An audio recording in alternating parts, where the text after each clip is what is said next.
Welcome back to our primary care network management channel. I know I've not posted on here for ages. I find video really hard.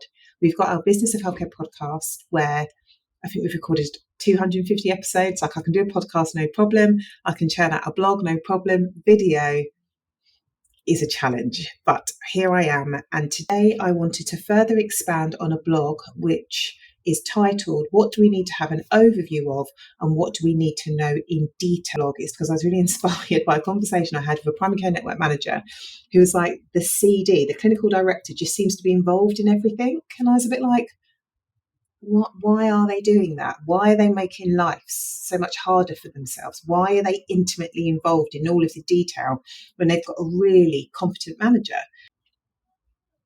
And this ultimately comes down to like trust, control, and delegation. So if you don't trust our colleagues and we've got like a bit of a controlling nature, we're not going to delegate. And then we're going to just keep piling on top of ourselves so much work. It's not going to be done to the highest standards. And we're going to have members of the team around us underutilized, frustrated. They may ultimately leave and you'll be frazzled because you're carrying so much work and you are trying to control everything. And I have been there. Speak to my team. I like things done my way, but in order to maximize the skills, I need to just say, this is where we're going. This is how I would like it done. Here are the tools. Here's the instructions, and now off you go. And then my role, where sometimes it's just to approve, and sometimes I don't even approve it. I trust you to just crack on and do it and only escalate it back to me if there's an issue. I can't be involved in every single. And for those of you that know me, for those of you that have been on one of our primary care network management courses, I talk about the role of the PCN manager as being like the chief operating officer. That is a leadership role. There's lots of strategic activity to be getting on with. You don't need to be in the detail of lots of these things. And the clinical director, you do not need to be in the detail a lot of these things. Why have a manager? So that is the premise of today's discussion. So I have created, using my best friend Canva, a kind of an overview of the typical sorts of activities which would take place in a primary care network. We've got recruitment activities, that's a broad topic because there is, are we going to recruit to a certain position? What does this mean? What are we expecting? What are we trying to achieve? And then we've got the nuts and bolts of the recruitment process and onboarding them. So recruitment is a really broad term which encounters lots of steps. We've got HR performance management. We've got supervision and training.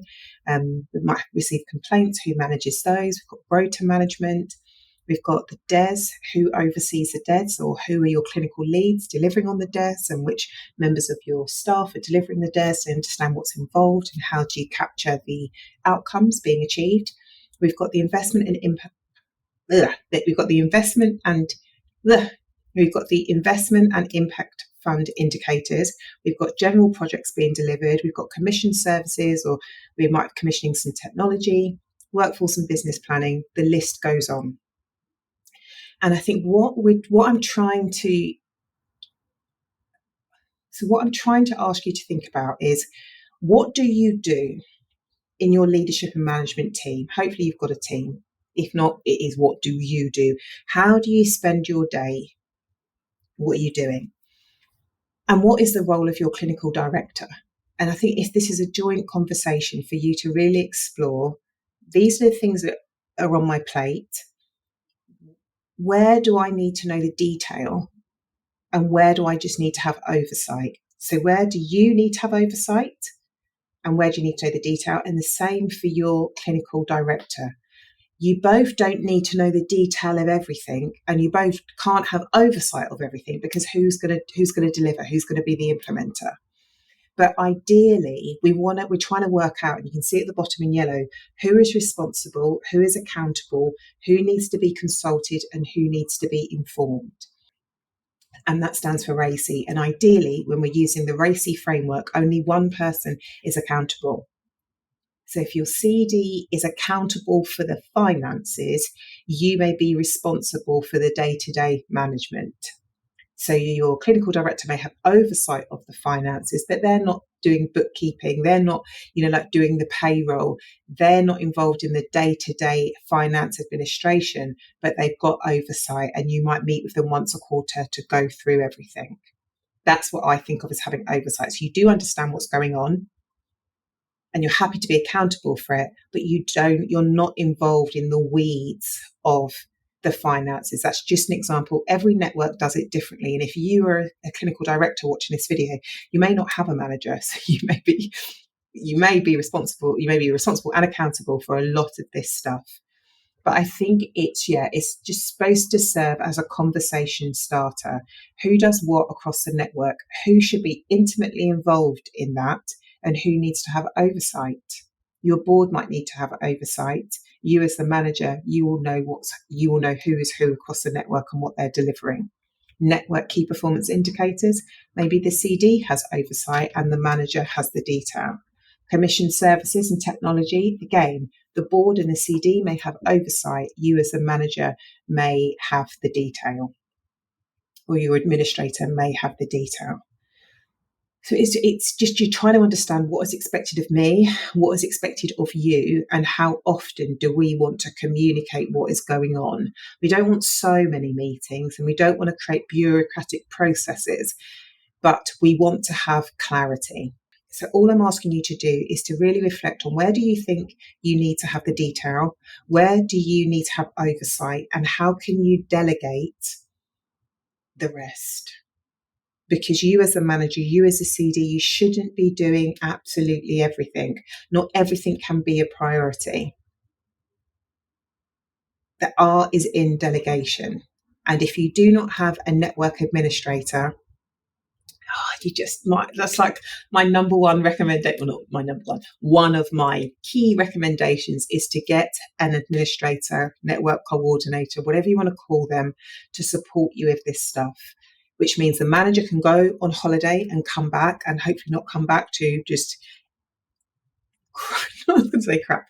It's not crap. It's just like everyone waiting for that person to come back off holiday because they are the font of all knowledge. The network cannot grow and progress if that's how you're going to operate. And in my instance, there's high turnover in the leadership and management team. So it needs to be documented. It needs to be clear. It needs to be available for when people aren't here. That's like a rhyme. It just needs to be clear. So where do you need to know the detail? And in this, so where do you need to know the detail? Have a conversation and start to negotiate where your time needs to be spent. And that may change on the quarter. It might change on the project. It might change where you are in the nature of your network. So this is a list that you need to review on a regular basis because things do change. Okay, so hopefully you're starting to have that conversation. Come back to this video. But if you want to keep going, I think the next phase is you're starting to enter into the realm of delegation. Now you know what's expected of me, what's expected of you. We can start to think, okay, I need to start delegating some tasks. Now, delegation takes time, and the amount, you would have said it, I've said it, by the time I've communicated, I could have just done it. But if we keep hold of that mentality, you just can't grow. You can't grow personally, professionally, and nobody else can grow around you. I think it's a real testament to delegate things and see that person thrive and flourish. But somebody needs to train them like somebody trained you. It's so, so, so important. Otherwise, you lose people. The amount of people that leave, and then the people go, oh, why have they left? And it's like, because they weren't fully utilised. Can't expect somebody to do something, and then when they then go to do it, you go, no, I don't want it like that. I don't want it like that. You have to train them and set the expectation. That takes time, but over time, it buys you back time. You're investing in them and yourself. You will both reap the rewards if you just take the time to be really clear on what needs to be done, why it needs to be done, roughly how you would like it to be done. And then you have to take a step back and you have to accept, I may not, even though you've given them instruction, they still will put their own flair on it. And you have to accept that. They may not do it in the way that you would exactly like, but as long as you've got the result, job done. It's absolutely fine. And you do have to allow people to make some mistakes. Sometimes I think it's done with the best of intention, but they're trying to protect and shelter their team member. Like, do it like this, don't say like this, don't say like this, write it like this. That can be quite frustrating being on the end of that. It's being done with the best of intentions, but you have to be clear. You shouldn't get into that kind of micromanagement if you are clear. And if they do something which means we didn't hit the target, or they didn't understand the nuance of some things, that provides the foundation for a coaching conversation and feedback. So it's all good, but don't restrict yourself and the other person by not taking the time to invest and delegate. No, none of us would be here. We can't all just do it by ourselves. We do need somebody to say, I trust you, I believe in you. I may not have done it like that, but let's go.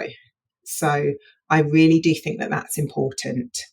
So if you are not 100% trusting in your teammate because they're really new in post and they're new to primary care networks, increase the amount of feedback loops.